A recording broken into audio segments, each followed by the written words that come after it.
এখন আপনারা দেখছেন ইউটিউব চ্যানেল সনাতন মিডিয়া লাইভ। চ্যানেলটি এখনই সাবস্ক্রাইব করে বেল আইকন বাজিয়ে অল সিলেক্ট করে দিন। 16 শ্লোক অবলম্বনে আজকের আলোচনার অভিযাত্রা শুরু হবে। তার আগে বলি, এই মন্ত্রটি অষ্টাদশ অক্ষর। ওম নম ভগবতে, দাদা সাউন্ড কমান, ওম নম ভগবতে বাসুদেবায়। সবাই জানেন? সবাই জানেন? ও, জপ করা যাবে না? কালকেও জপ করছিলেন, ভাগবত আসরে জপ করবেন না, শেষ করে বন্ধ করুন। তাইলে নাম গ্রহণে 10টা অপরাধ আছে, এটা 11তম অপরাধ হবে। হরিবাসরে এসে জপ করা যাবে না, গল্প করা যাবে না, ঘুমানো যাবে না, কেবল ভগবত কথাই শ্রবণীয়। নিরপরাধে নাম লইলে পায় প্রেম ধন। এমনিতেই মানুষ ভক্ত হতে চায় না, আর যদি বা ভক্ত হয়েও যায় তারপরেও কাজ হবে না যদি অপরাধ শূন্য হয়ে ভগবত নাম না নেয়। ভক্ত হলে অপরাধ হবে। আপনারা যদি 4টি নিয়ম পালন করেন, গতকালকে 3টির কথা বলেছি না, আর আজকে একটি কথা বলবো। এই 4টি নিয়ম পালন করার মধ্য দিয়েও যদি আপনারা ভগবানের ভক্ত হন, তবে কি আপনাকে কলি ছাড়বে? না, কলি তাও ছাড়বে না, সুযোগ পেলেই আপনাকে ধরবে। হ্যাঁ, সুযোগ পেলেই ধরবে। এই যুগটা হচ্ছে কলহের যুগ। এই যুগের নাম সবাই জানি। এই মামুনিরা, এই কন্যারা, যারা পেছনে বসে আছো, মা যাদের বিয়ে হয় নাই, তোমরা এই যুগের নাম বলো তো, নাম বলো। এই যুগের নাম কি? যাদের বিয়ে হয় না, এখানে অনেক কয়েকটা মামুনি আছে। কলিযুগ। এই কলিযুগ ঝগড়ার যুগ, কলহের যুগ। এই যুগে সাধু হয়েও কেউ যদি ঝগড়া করে তাইলে কলি ঢুকবে। সে যদি 4টি আইন পালন করেও থাকে, কিন্তু ঝগড়া যদি না ছাড়ে, কারণ এই যুগে ঝগড়া রাজ্যে কলি বিরাজ করবে। কালকে আমাদের একটা মৃদুমন্দ ঝগড়া হয়েছিল। এইভাবে সাধুদেরকে আসর করবে কলি। এইটা করা যাবে না, খুব সাবধান। কি করে? ধরুন যে 1 নম্বর গলে মালা আছে, 2 নম্বর একাদশী করেন, 3 নম্বর কি বলেছিলাম বাবা? মাগো কি বলেছিলাম 3 নম্বর কালকে? জপ। আর আজকে বলবো 4 নম্বর, যেটা আপনাদের সবার জন্য আপত্তি, যেটার জন্য আজকে 5 জন অভিযোগ করেছেন আমার কাছে। এইটা আজকে বলবো 4 নম্বরটা, যেটা বলতে নিষেধ করেছে আজকে ওটাই বলবো।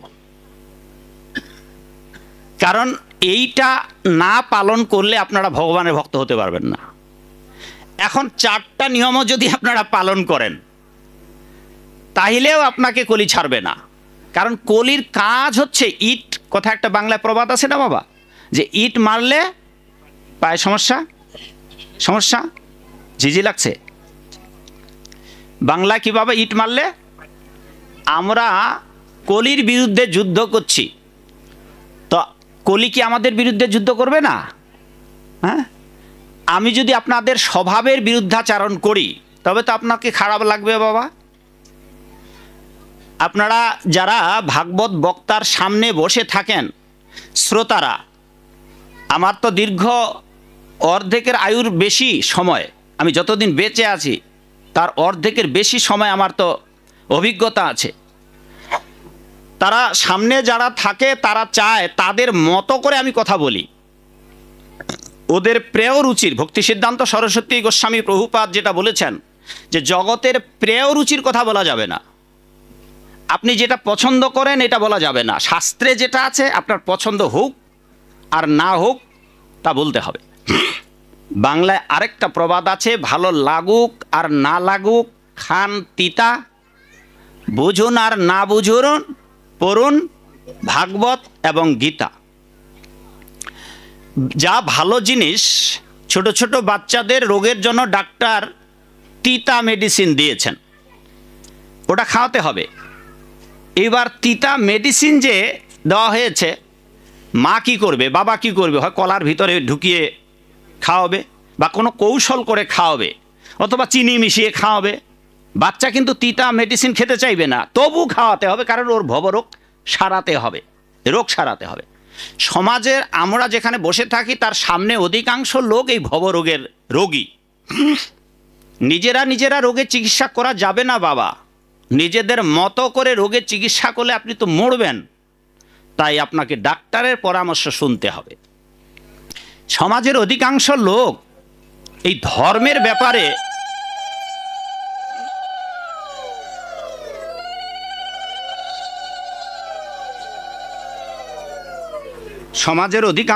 এই ধর্মের ব্যাপারে নিজেরা নিজেদের চিকিৎসা করতে চায়, কিন্তু স্বয়ং ভগবান বললেন, তোমরা যদি এই ভবরোগের বন্ধন থেকে মুক্তি লাভ করতে চাও, তাইলে মহাপ্রভু বললেন, যাহ ভাগবত পরহ গিয়ে ভাগবত স্থানে।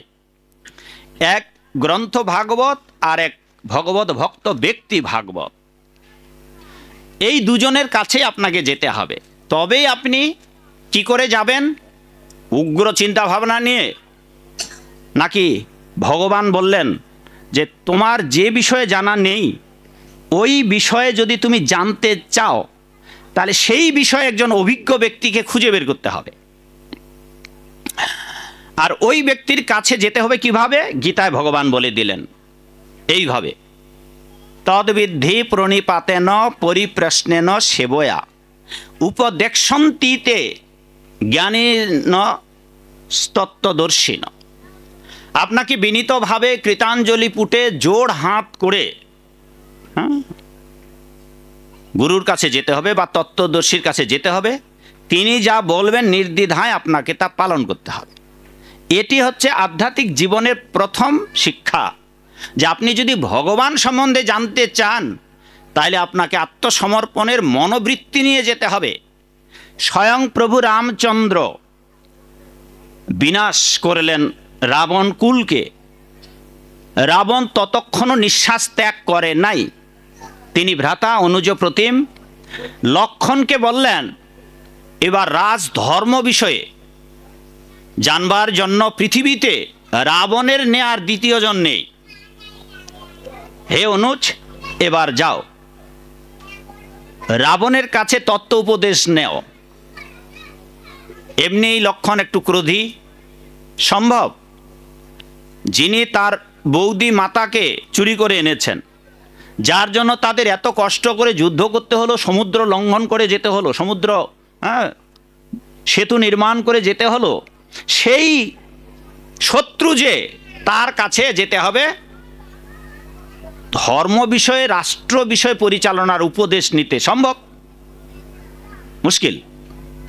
রামের আদেশে লক্ষণ গেলেন আর গিয়ে বললেন, আমার জ্যেষ্ঠ ভ্রাতা রাম অযোধ্যার ভাবী সম্রাট, তিনি আদেশ করেছেন যে আপনি আমাকে রাজ্য পরিচালনার মন্ত্রী সেনাপতির যা যা কর্তব্য কর্ম আপনি আমায় উপদেশ দিন।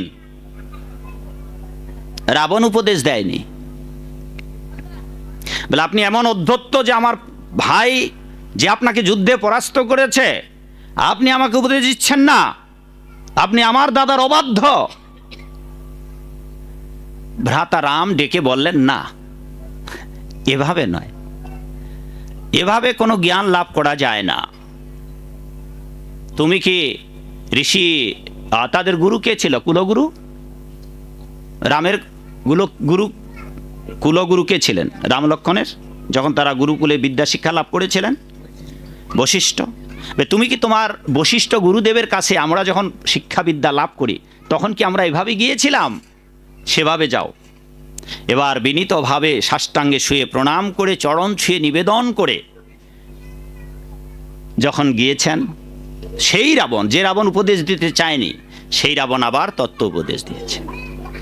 তো ভগবান গীতা এভাবে বলে দিয়েছেন যে এই তত্ত্ব উপদেশগুলো আপনি চায়ের হোটেলে গিয়ে পাবেন না, আপনারা মাছের দোকানে গিয়ে পাবেন না, কাঁচা বাজারের দোকানে গিয়ে পাবেন না। সেই জন্য মহাপ্রভু বললেন, যাহ ভাগবত পরহ গিয়ে ভাগবত স্থানে, আর মুখটা বন্ধ করে থাকো, কানটা খোলা রাখো আর গ্রহণ করো, আদেশ পালন করার চেষ্টা করো, তাতেই কল্যাণ হবে। সমাজের অধিকাংশ মানুষ সেটা চায় না। সেই জন্য আজ থেকে হাজার হাজার বছর পূর্বে বাবা ভোলেনাথ দেবী পার্বতীকে বলেছেন যে কলিকালেতে প্রিয় কথা বলার লোক অনেক পাওয়া যাবে, মুখরোচক কথা বলার, বাহবা পাবার লোক অনেক পাওয়া যাবে, সবাই অনেকে ভালো ভালো কথা বলতে পারবে।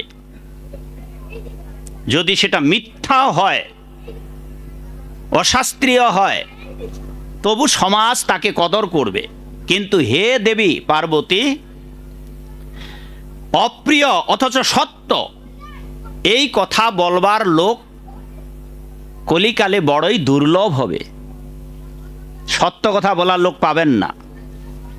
আর যদি বা কোটি কোটি জনের মধ্যে দুই একজন সত্য কথার বলার লোক পাওয়া যায়, তো তাদের সত্য কথাগুলো শোনার শ্রোতা বড়ই আরো আকাল পড়বে।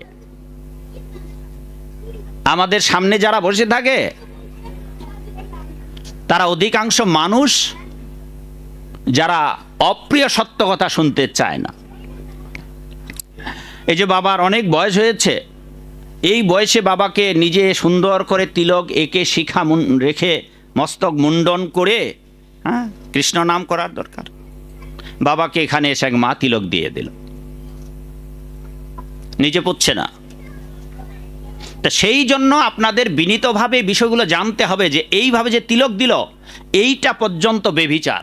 আপনারা ভাবছেন যে না তিলক দেওয়া হয়েছে, না বাবা, না মা, না, এইটা আপনার আরো ক্ষতি করবে। কিন্তু কি করে আপনাদের বোঝাবো? কারণ এটা আপনারা এখানে চল করে নিয়ে এসেছেন, ওই মামুনিটা তিলক দিয়ে বেড়াচ্ছে। এক জায়গায় যখন বললাম যে এইভাবে এটা করবেন না, তারা আমার কাছে এসে বলল যে আমরা এই তিলক দিয়ে মানুষের কাছে কিছু দক্ষিণা পাই, সেই জন্য দেই। দেখুন কি ভাবনা। কেন বাবা তাদের আগে বলে দিন যে আমাদের এখানে কমিটির লোক আছে, যাওয়ার সময় দেবেন, হ্যাঁ, তিলক দিয়ে দিয়ে এটা এরকম করছে। কিন্তু তিলক যে কিভাবে দিতে হবে এটা পর্যন্ত জানে না।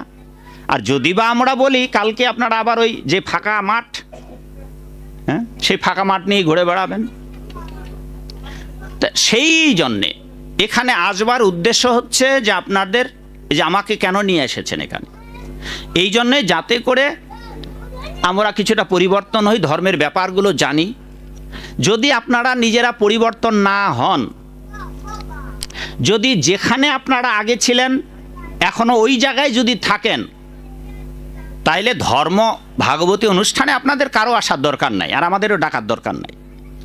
যেমন আছেন তেমনই যদি থাকেন, যদি অবস্থার পরিবর্তন না ঘটান, তবে কোনোদিন আপনারা ভালো মানুষ হতে পারবেন না।